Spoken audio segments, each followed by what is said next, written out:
Bharat UK బంధం సహజ సిద్ధమైందని అన్నారు ప్రధాని నరేంద్ర మోదీ. అణువిద్యుత్ రంగంలో ప్రైవేట్ రంగాన్ని ప్రోత్సహిస్తామని చెప్పారు. యూకేతో రక్షణ, వాణిజ్యం సహా అన్ని రంగాల్లో కలిసి పనిచేస్తామని అన్నారు ప్రధాని. ఆప్ పాలనలో ఆగమైన ఢిల్లీని బీజేపీ ప్రభుత్వం సరిచేస్తోందని చెప్పారు కేంద్ర మంత్రి Amit Shah. One nation one ఎలక్షన్తో దేశానికి మేలని అన్నారు బీజేపీ లీడర్లు.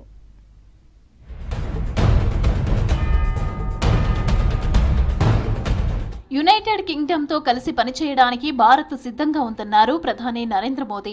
ముంబైలోని రాజ్భవన్లో యూకే ప్రధాని కీర్ స్టార్మర్తో ద్వైపాక్షిక సంబంధాలపై చర్చించారు. ఈ సందర్భంగా ఇండియా యూకే బంధం సహజ సిద్ధమైందని అభివర్ణించారు. వాణిజ్య ఒప్పందాలతో రెండు దేశాలకు మేలు జరుగుతుందని చెప్పారు. దిగుమతి వ్యయం తగ్గి ఉద్యోగ అవకాశాలు పెరుగుతాయన్నారు మోదీ.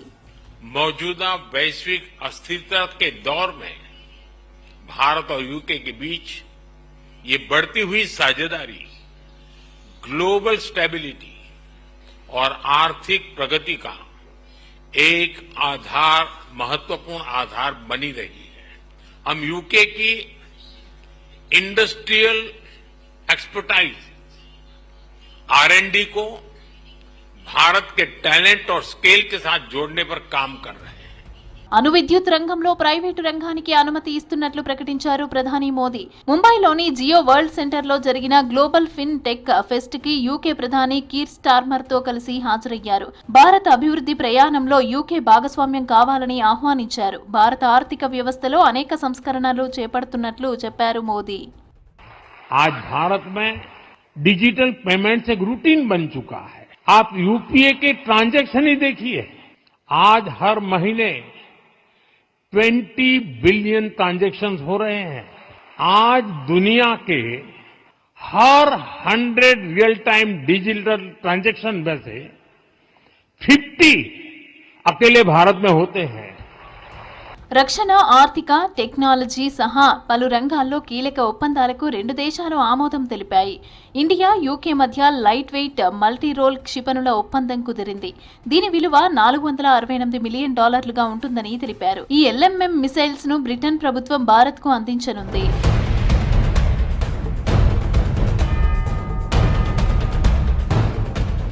ఆప్ పాలనలో ఆగమైన ఢిల్లీని బీజేపీ ప్రభుత్వం బాగు చేస్తోందన్నారు కేంద్ర మంత్రి అమిత్ షా.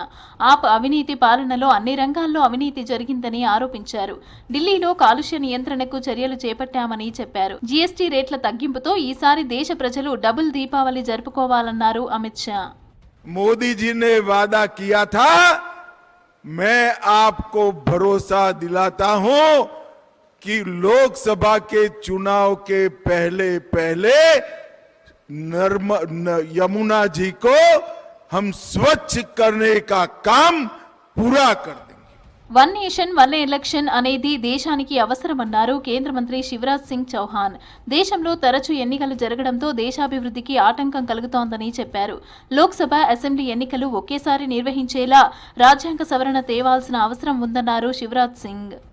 बार बार चुनाव देश की प्रगति और विकास में सबसे बड़ी बाधा है. चाहे धन का अपव्यय हो, पॉलिसी पैरालिसिस हो,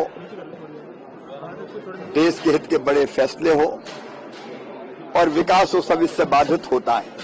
इसलिए अब समय आ गया कि देश इस पर सोचे कि संविधान में संशोधन करके लोकसभा और विधानसभा दोनों चुनाव एक साथ होने चाहिए. జమ్మూ కాశ్మీర్లో శాంతి భద్రతలపై సమీక్ష నిర్వహించారు కేంద్ర హోంశాఖ మంత్రి అమిత్ షా. ఉన్నతాధికారులతో కలిసి ప్రస్తుత పరిస్థితిపై సమీక్షించారు. అలాగే ఉగ్రవాద చర్యల కట్టడికి తీసుకోవాల్సిన చర్యలపై దిశానిర్దేశం చేశారు అమిత్ షా.